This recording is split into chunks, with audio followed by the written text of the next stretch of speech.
Bismillahirrahmanirrahim. Assalamualaikum. Bertemu lagi dengan sendiri atau diantarin. Semoga kita baik-baik saja dan semoga kita masuk surga. Amin. Sekarang masuk ke video. Tentu saja kemungkinan tidak asing di telinga kita, terlebih bagi para orang-orang yang pernah mendengarnya.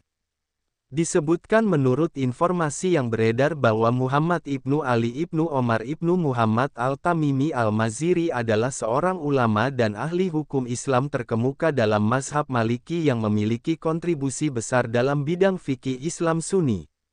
Ia dikenal sebagai Imam al-Maziri atau Imam al-Mazari, dan menjadi salah satu otoritas tertinggi dalam mazhab Maliki.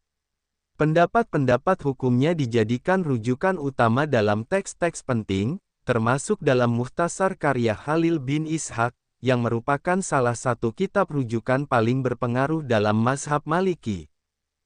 Kemudian menurut informasi yang beredar bahwa Muhammad ibnu Ali ibnu Omar ibnu Muhammad al-Tamimi al-Maziri adalah seorang ulama Muslim Arab yang menjadi rujukan otoritatif dalam mazhab Maliki. Ia dihormati hingga hari ini dan dijuluki sebagai Al-Imam dalam tradisi Maliki karena kedudukan ilmiahnya. Di antara guru-gurunya yang paling berpengaruh adalah Abdul Hamid ibnu Al-Saik dan Al-Lahmi, seorang ulama Maliki terkenal dari Tunisia. Kemudian menurut informasi yang beredar bahwa Imam Al-Maziri lahir pada tahun 1061 Masehi atau 453 Hijriah, dan wafat pada tahun 1141 Masehi atau 536 Hijriah, yaitu pada abad ke-11 dan ke-12, masa ketika dunia Islam mengalami perkembangan pesat dalam ilmu pengetahuan dan hukum Islam. Kemudian menurut informasi yang beredar bahwa Imam Al-Maziri berasal dari wilayah Afrika Utara dan melakukan perjalanan ke berbagai kota dalam pencarian ilmu, seperti Tunis, Gabes, Gafsa, Tripoli, dan Alexandria.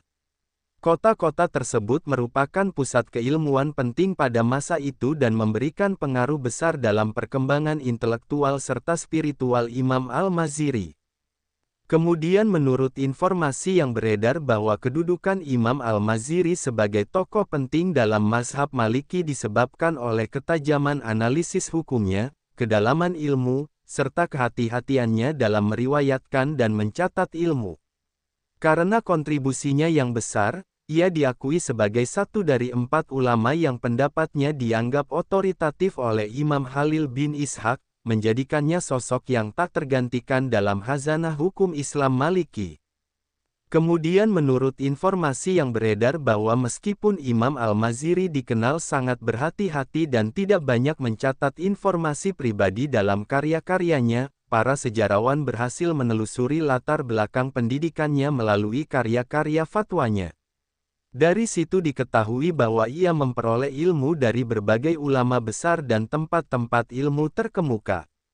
Gaya belajar dan pendekatannya yang luas serta mendalam menjadikan fatwa-fatwanya kaya referensi dan tetap dijadikan rujukan hingga sekarang. Muhammad ibnu Ali ibnu Omar ibnu Muhammad al-Tamimi al-Maziri yang lahir pada tahun 1061 Masehi atau 453 Hijriah dan wafat pada tahun 1141 Masehi atau 536 Hijriah adalah seorang ulama besar yang dikenal dengan sebutan Imam al-Maziri atau Imam al-Mazari. Beliau merupakan tokoh penting dalam sejarah mazhab Maliki dan dianggap sebagai salah satu otoritas tertinggi dalam bidang hukum Islam Sunni. Kontribusinya terhadap pemikiran fikih membuatnya dihormati hingga hari ini, terutama karena pandangannya yang diabadikan dalam karya-karya penting seperti Mukhtasar karya Khalil bin Ishaq. Dalam kitab tersebut, yang menjadi rujukan utama dalam mazhab Maliki, pendapat-pendapat Al-Maziri disebutkan sebagai salah satu dari 4 rujukan hukum tertinggi, menjadikan beliau dikenal dengan gelar kehormatan Al-Imam di lingkungan ulama Maliki. Al-Maziri berasal dari suku Tamimi dan hidup pada masa ketika Afrika Utara merupakan pusat intelektual dan spiritual Islam. Meskipun sangat terkenal, Al-Maziri dikenal sebagai seorang ulama yang amat berhati-hati dan sangat sedikit meninggalkan catatan biografi pribadinya. Hal ini membuat para sejarawan mengalami kesulitan dalam menelusuri rincian kehidupan pribadi dan latar belakang pendidikan beliau. Sebagai gantinya, informasi tentang kehidupannya banyak diambil dari fatwa-fatwa dan pendapat hukumnya yang tersebar dalam literatur fikih. Dalam upaya mencari ilmu dan memperdalam pemahaman fikih, Al-Maziri melakukan perjalanan ke berbagai kota penting di wilayah Maghrib dan wilayah pesisir Mediterania. Kota-kota yang pernah beliau kunjungi antara lain Tunis, Gabes, Gafsa, Tripoli, dan Alexandria. Kota-kota tersebut pada masa itu menjadi pusat kegiatan ilmiah dan pertemuan para ulama dari berbagai disiplin ilmu. Keberadaannya di kota-kota tersebut menunjukkan bahwa Al-Maziri tidak hanya berakar dalam satu lingkungan lokal, tetapi juga terbuka terhadap keragaman pendekatan dan pemikiran hukum Islam dari berbagai wilayah. Salah satu ulama yang paling berpengaruh dalam kehidupan Al-Maziri adalah Abdul Hamid Ibnu Al-Saik. Dari sosok ini, Al-Maziri memperoleh banyak pelajaran dan kemungkinan besar mendapatkan fondasi pemikiran fikih yang kemudian menjadi ciri khas pendekatannya.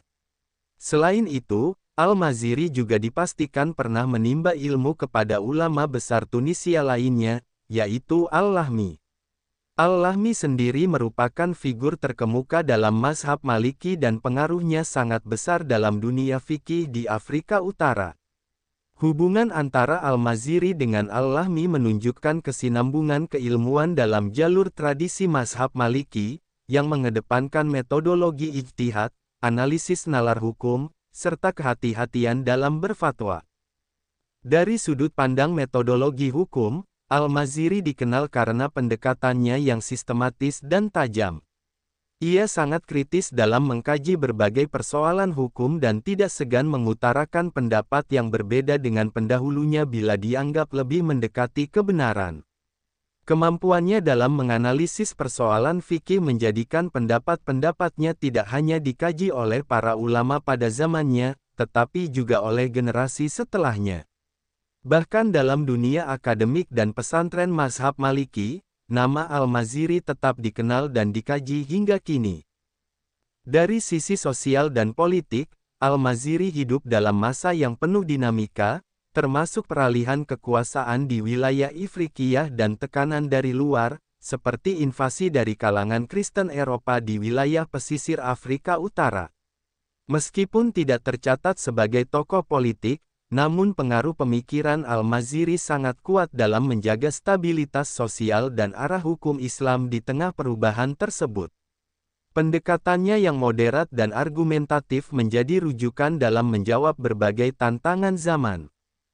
Dari sisi spiritualitas, meskipun Al-Maziri lebih dikenal sebagai faqih atau ahli hukum, namun kecenderungan beliau terhadap kehidupan asketis dan keterpencilan dari sorotan menunjukkan kedalaman spiritual dan ketulusan dalam pengabdian kepada ilmu dan agama.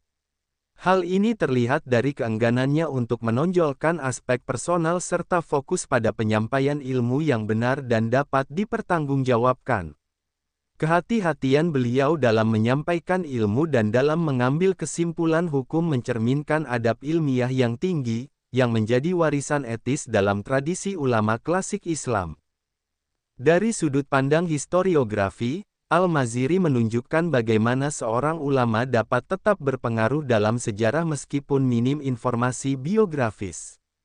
Karya-karya dan fatwa-fatwanya menjadi bukti otoritas dan kapasitas intelektualnya. Bahkan dalam dunia modern, para peneliti hukum Islam masih menelusuri pendapat-pendapatnya untuk memahami posisi mazhab Maliki dalam berbagai permasalahan kontemporer. Keberadaan beliau sebagai tokoh rujukan dalam Mukhtasar Khalil, yang menjadi kitab induk dalam pengajaran mazhab Maliki di dunia Islam Barat dan Afrika, menandai pentingnya sosok Al-Maziri dalam sejarah hukum Islam. Dengan demikian, Muhammad Al-Maziri adalah figur ilmuwan Islam yang tidak hanya berjasa dalam ranah hukum, tetapi juga memberikan keteladanan dalam keilmuan, kehati-hatian, kesungguhan mencari ilmu, serta semangat untuk menjaga kesinambungan tradisi intelektual Islam melalui kontribusi yang berakar pada nalar dan kedalaman ilmu.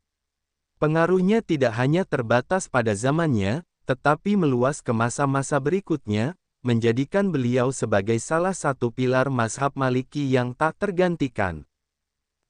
Sumber referensi Google Chrome dan ChatGPT.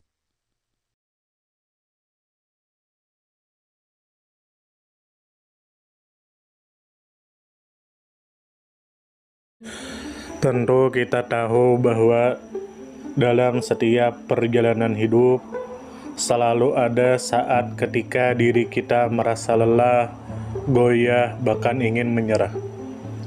Namun di balik setiap perintangan tersembunyi peluang untuk tumbuh dan menguatkan diri kita. Hari ini adalah kesempatan baru, saat yang tepat untuk kembali menyusun niat, memperbaiki langkah, dan meyakini bahwa setiap tetes usaha tidak akan pernah sia-sia. Bangkit bukan karena tidak pernah jatuh, tetapi karena memilih untuk tidak tinggal dalam kejatuhan. Teruslah melangkah meski perlahan, karena selangkah lebih dekat adalah lebih baik daripada diam dalam keraguan. Ya Allah, ya Tuhan kami yang Maha Pengasih lagi Maha Penyayang, jadikanlah hidup kami ini sebagai ladang amal yang penuh berkah.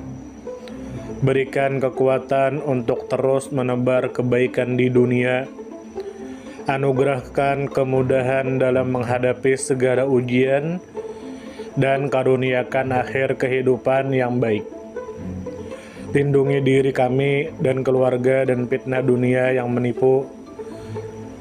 Jadikanlah akhirat kami sebagai tempat peristirahatan terbaik, dan masukkanlah kami ke dalam surga-Mu bersama orang-orang yang Engkau cintai, serta jauhkan kami dari siksa api neraka dan kemurkaan-Mu yang tak tertahankan.